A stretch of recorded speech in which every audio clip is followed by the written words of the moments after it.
కోనసీమ జిల్లా అంబాజీపేటను వర్షపు నీరు ముంచెత్తింది. రోడ్లపై మోకాలు లోతు నీరు చేరడంతో ప్రజలు తీవ్ర అవస్థలు పడుతున్నారు.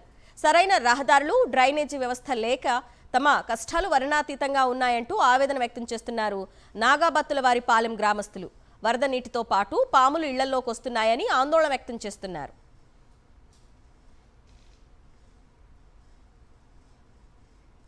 దీనిపై పూర్తి సమాచారాన్ని మా ప్రతినిధి నరేష్ అందిస్తారు.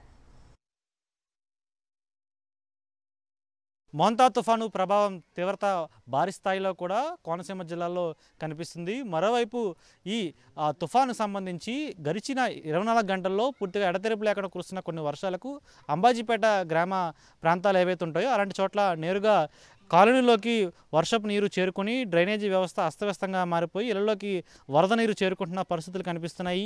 ఈ నేపథ్యంలోనే తమ ఇళ్లలోకి వరద నీరు చేరుకోవడంతో తీవ్ర ఆందోళన వ్యక్తం చేస్తున్నారు గ్రామస్తులు. తమను కనీసం ఏ ఒక్క అధికారి పట్టించుకోవడం లేదని ఎన్నిసార్లు చెప్పినా ఈ విధంగా వర్షాలు వరదల సమయంలో ఎవరు మమ్మల్ని పట్టించుకునే నాదులు లేరంటున్నారు. ప్రస్తుతం అంతా పాటు గ్రామస్తున్నారు, వారిని అడిగిస్తున్నాం. చెప్పండి అమ్మా, అసలు మీ గ్రామంలో ఏంటి పరిస్థితి? తుఫాను కారణంగా ఈ విధంగా వాటర్ ఇంట్లోకి చేరుకుంటుంది కదా, అసలు ఏమంటున్నారు? ఏమంటున్నామండి, అధికారులు ఏం పట్టించుకోవట్లేదండి.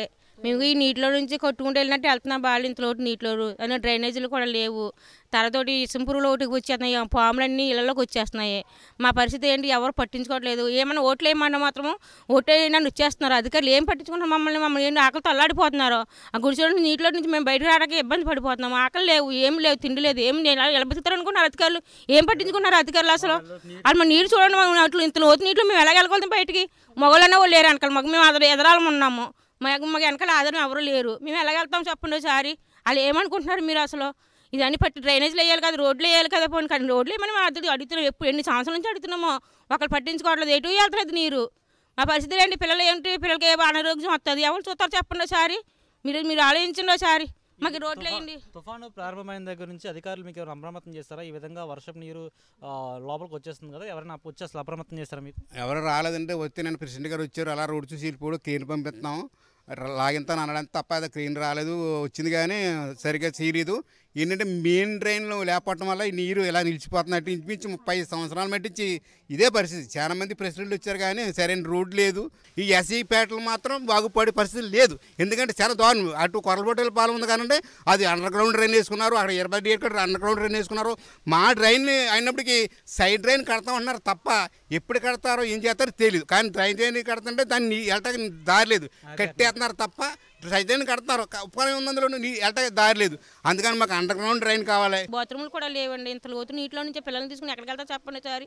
ఆ చెట్ల మీద వస్తాయి, పాములు ఎట్టేస్తున్నాయి, ఏమో తెలియదు. మార్నింగ్ ఇంట్లో వచ్చేసింది, పెద్ద శ్వాసం వచ్చింది ఇంట్లోకి. అది మా తమ్ముడు ఇంట్లో మెట్లే ఎక్కేసింది పాము. మరి దాన్ని బట్టి మాకు ఆలోచించండి సార్. మీరు అధికారులు ఏం చేస్తున్నారు అసలు అర్థం కాదు. ఎందుకు మీరు అధికారులు మీరు ఉండి మీ డబ్బులు చంపి మీ ఇంట్లో మీరు బాగానే ఉన్నారు, 4 గోళ్ళ మధ్య మీరు బాగానే ఉన్నారు, హ్యాపీగా ఉన్నారు. పేదలను పట్టించుకోరా, ఎవరు ఏం చూడరా అసలు?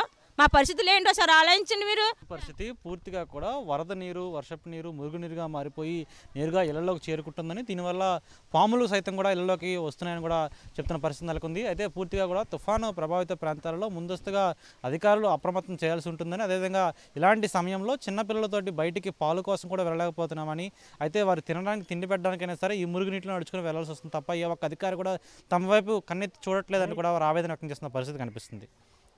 వీడియో జర్నలిస్ట్ నరసింహతో నరేష్, సాక్షి టీవీ, కోనసీమ నుంచి.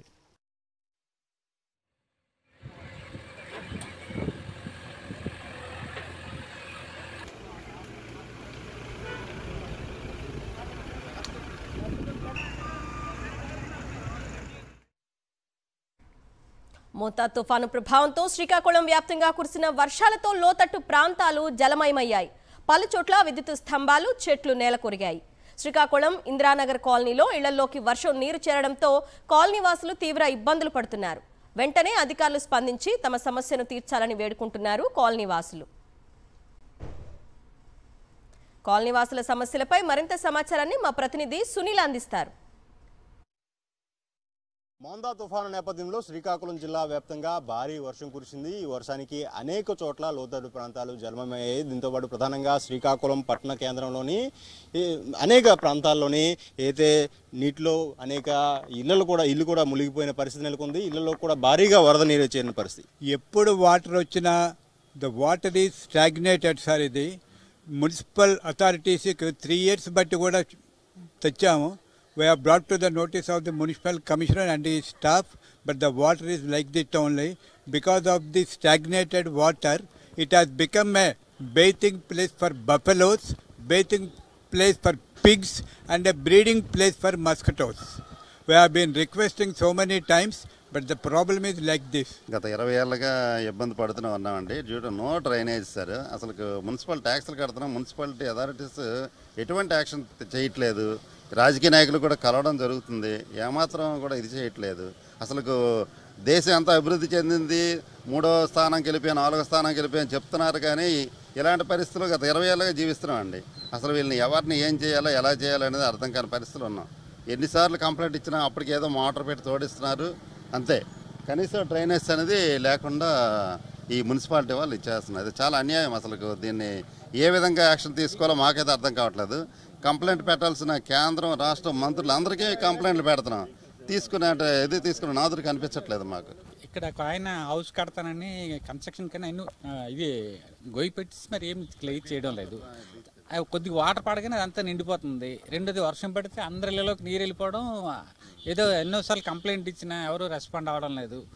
ఒకళ్ళు ఇచ్చినన్ను టెంపరీగా ఏదో పెడుతున్నారు, మోటార్ పెడుతున్నారు, కానీ అది తాత్కాలికమే. మళ్ళీ వర్షం పడగానే మళ్ళీ మామూలుగా అయిపోతుంది. దానివల్ల పాములు వచ్చేయడాలు, దోమలు విపరీతం, పిల్లలు ఓల్డేజ్ పీపుల్ గట్రా ఉన్నారు, చాలామంది సఫర్ అవుతున్నారు సార్. వర్షం పడితే చాలు ఇక్కడ కాలనీ వాసుల్లోకి, కాలనీలోని ఉన్న ప్రతి ఇంట్లో కూడా నీరు వచ్చేస్తుందని, దీనివల్ల పాములు పురుగులతో కూడా తీవ్ర ఇబ్బందులు పడుతున్నామని అంతేకాకుండా ప్రధానంగా ఇక్కడ డ్రైనేజ్ వ్యవస్థ లేకపోవడంతో 20 ఏళ్ళుగా ఇబ్బంది పడుతున్నామని కూడా ఇక్కడ కాలనీ వాసులు చెప్తున్న పరిస్థితి. కెమెరా రాజుతో సునీల్, సాక్షి టీవీ, ఇందిరానగర్ కాలనీ, శ్రీకాకుళం.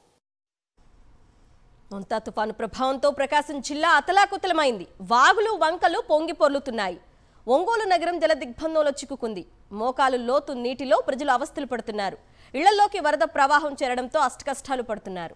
చాలా చోట్ల ఈదురుగాలులకు భారీ చెట్లు, కరెంటు స్తంభాలు నేలకొరిగాయి. వరద ముంచెత్తడంతో కొండేపి, ఒంగోలు మధ్య రాకపోకలకు అంతరాయం ఏర్పడింది. మార్కాపురం నుంచి కొండేపల్లి వెళ్లే రోడ్డు కూడా జలమయమైంది. ఇటు ఎర్రవాగు పొంగడంతో కందుకూరు, గుడ్లూరు మధ్య రాకపోకలు నిలిపివేశారు. కూచిపూడి గ్రామంలోనూ చెరువు ఉప్పొంగింది. పంట పొలాలు నీట మునిగాయి. వరి, మిర్చి, మొక్కజొన్న, కంది పంటలకు తీవ్ర నష్టం వాటిల్లింది.